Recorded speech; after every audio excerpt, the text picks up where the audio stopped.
Coba dari sekarang itu kan udah 2022 nih, sebentar lagi juga kiamat ini teh. Jangan sampai keduluan sama kiamat.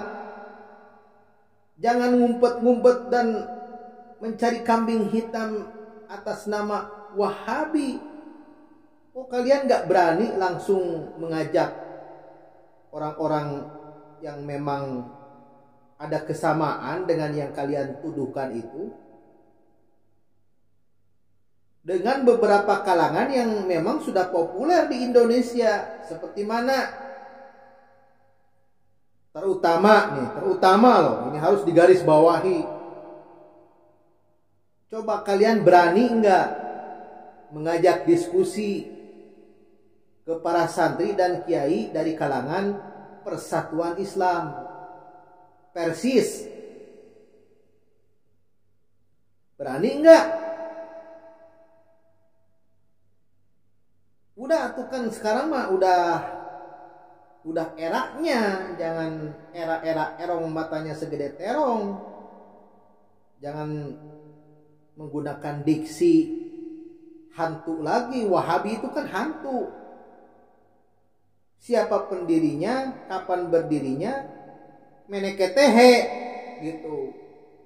Padahal kalau memang yang kalian sebut sebagai Wahabi itu diantaranya orang yang dalam ibadah sholatnya tidak pakai usoli, yang di dalam subuhnya tidak berkunut, yang di dalam sholawatnya tidak pakai sayyidina,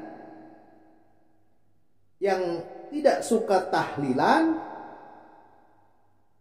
itu kan Persis seperti itu. Malah saya punya pendapat khusus. Perbandingan antara yang kalian sebut sebagai Wahabi Salafi dengan Persis itu, sesungguhnya Persis lebih selektif dalam beragama.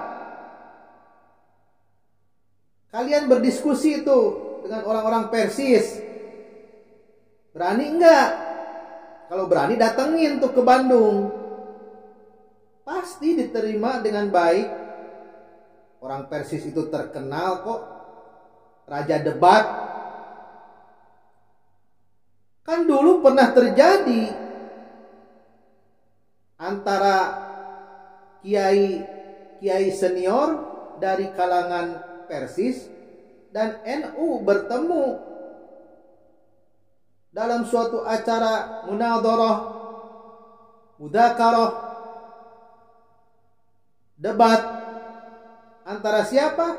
Yaitu antara guru besar Persis yang tidak lain adalah Al-Ustadz Ahmad Hasan, atau yang lebih populer dikenal sebagai Hasan Bandung, itu mengajak kiai sepuh, bahkan sebagai pendiri Nahdlatul Ulama, yaitu Kiai Abdul Wahab Hasbullah rahimahullah. Jangan pakai Wahabi terus. Ntar kalian keburu meninggal. Ya. Mau sampai kapan coba kalian itu pakai Wahabi, sembunyi di balik ketiak Wahabi? Yuk kita berdebat yuk. Ajak tuh Persatuan Islam, ajak tuh Persis. Ya. Bermudzakarah, bermunadharah. Udah usang itu Wahabi itu. Yuhan teu era mamawa wae ngaran Wahabi. Ya, itu saja pesan saya. Udah, tutup buku sekarang mah. Jangan pakai Wahabi lagi. Yang ada di depan mata tuh ajak diskusi. Ya. Sebenarnya Persis itu lebih selektif dari Wahabi. Contohnya apa? Ini saya kasih contoh satu aja. Banyak contohnya sebenarnya. Tapi contoh yang otentiknya misalkan di dalam bacaan atau doa setelah berwudu. Jadi cadel nih saya. Bagaimana bacaan atau doa berwudu itu? Doa berwudu sesuai hadis yang sahih adalah asyhadu an la ilaha illallah wahdahu la syarikalah wa asyhadu anna muhammadan abduhu wa rasuluh. Itu doa sesuai hadis yang sahih. Nah, ada tambahan Allahumma ja'alni minat tawwabina waj'alni minal mutatahhirin.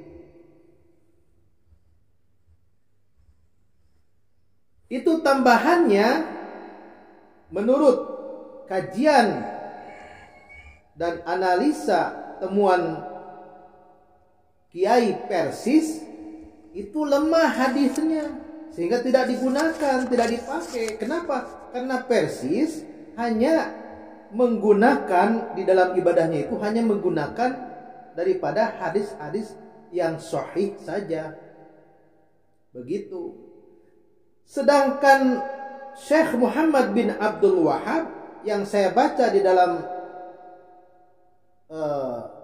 kitabnya, terutama yang populer dengan kitab Majmu'atut Tauhid dan Fathul Majid, di situ ada doa atau bacaan setelah berwudu. Pakai itu. Allahumma ja'alni minat tawabina waj'alni minal mutatahhirin. Sementara Persis tidak pakai. Karena hadisnya lemah. Nah, kalau Wahabi saja pakai Allahumma ja'alni minat tawabina dan NU juga pakai Allahumma ja'alni minat tawabina, berarti apakah keduanya harus disebut senasib? Sama-sama sebagai Wahabi? Ya sebenarnya tidak ada salahnya. Mengapa? Karena sama-sama Wahabi. NU didirikan oleh Abdul Wahhab Hasbullah. Sedangkan yang sebenarnya masih menjadi hantu karena tidak jelas pendirinya siapa, ya, sama-sama menggunakan Wahabi. Dan sama-sama bacaan setelah wudunya itu ada tambahan Allahumma ja'alni minat tawabina waj'alni minal mutatahhirin. Begitu. Segitu saja, wabillahi taufiq wal hidayah. Wassalamualaikum warahmatullahi wabarakatuh.